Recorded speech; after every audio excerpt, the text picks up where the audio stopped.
أعوذ بالله من الشيطان الرجيم بسم الله الرحمن الرحيم دسمبر 2025 میں ایرانی ریال کی ویلیو کم ہو کر 14 لاکھ ریال ایک ڈالر میں ملنے لگا، اور اس طرح ایک بہت بڑا بحران پیدا ہو گیا ایران کے اندر۔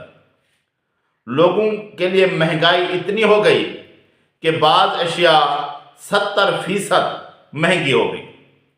عالمی پابندیاں تھیں، تیل کی برآمدات میں کمی ہوئی، اور اس طرح ایران کی عوام سڑکوں پر نکل آئی اور مظاہرے، جلاؤ، گھراؤ، توڑ پھوڑ، املاک کو نقصان، اس طرح تقریباً اب تک 550 کے قریب ہلاکتیں ہو چکی ہیں، جن میں تقریباً 100 سے اوپر سیکیورٹی اہلکار مارے جا چکے ہیں، اور حکومت نے انٹرنیٹ بند کر دیا ہے۔ سب کچھ درہم برہم ہے ملک کا۔ کس وجہ سے؟ مہنگائی کی وجہ سے۔ کس وجہ سے؟ کہ دنیا کے ساتھ روابط نہیں ہیں، ان کی برآمدات باہر نہیں جا رہی، خاص طور پر تیل، گیس، اور دنیا کے ساتھ ویسے کافی عرصے سے رابطہ نہیں ہے، جس وجہ سے اتنی بحران ہو گیا ہے۔ اس بحران کی وجہ سے ملک دیوالیہ پن کا شکار ہے اور مہنگائی ہو چکی ہے، اور پھر کہتے ہیں کہ اس میں امریکہ کی اسرائیل کی سازش ہے۔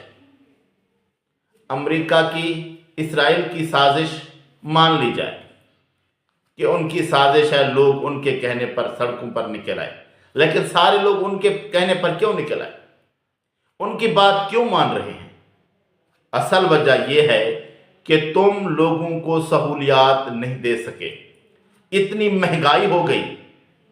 یہ تمہیں امریکہ نے کہا کہ اتنی مہنگائی کرو؟ ریال اتنی نیچے چلا گیا، یہ تمہیں امریکہ نے کہا کہ اتنا نیچے ریال کو لے جاؤ؟ نہیں، تم ناکام ہو چکے ہو۔ جب کوئی ریاست ناکام ہو جاتی ہے تو پھر لازمی بات ہے باہر کے طاقتور لوگ اس کو پریشان کرتے ہیں، اس پر قبضہ کرنے کی یا اپنا نظام لانے کی کوشش کرتے ہیں۔ یہ تو پہلے سے ہوتا آ رہا ہے۔ کہتے ہیں کہ نہیں، یہ امریکہ کے آگے خامنائی صاحب ڈٹ کر کھڑے ہوئے ہیں، امریکہ کے آگے کھڑے ہوئے ہیں اور روس کے آگے لیٹے ہوئے ہیں۔ ایک بڑی طاقت، بے شک آج کل سب سے بڑی طاقت دنیاوی سطح پر ملکوں میں امریکہ کی ہے، لیکن روس بھی ایک پہلے برابر کی طاقت تھی، اب برابر کی نہیں تو ایک طاقت ہے۔ آپ نے امریکہ کو چھوڑ کر روس کو مان لیا، مانا تو ہے نا ایک طاقت کو، ایک طاقت کے زور پر رہے ہیں۔ آپ نے عوام کا نہیں سوچا؟ امریکہ کے خلاف کھڑے ہو کر روس کے حق میں آ گئے۔ عوام کا سوچتے، جہاں آپ کے ملک کو، آپ کی عوام کو فائدہ پہنچتا آپ وہاں رہتے، لیکن نہیں، آپ نے ملک کو ذلیل کروایا، عوام کو ذلیل کروایا، مہنگائی کے ہاتھوں مروایا، اپنی بہت ساری برآمدات ہونے کے باوجود لوگوں کو پھونکوں مار رہے ہیں۔ یہ بڑے غیرت مند لوگ ہیں۔ کتنے غیرت مند لوگ ہیں؟ بڑے ایمان والے لوگ ہیں۔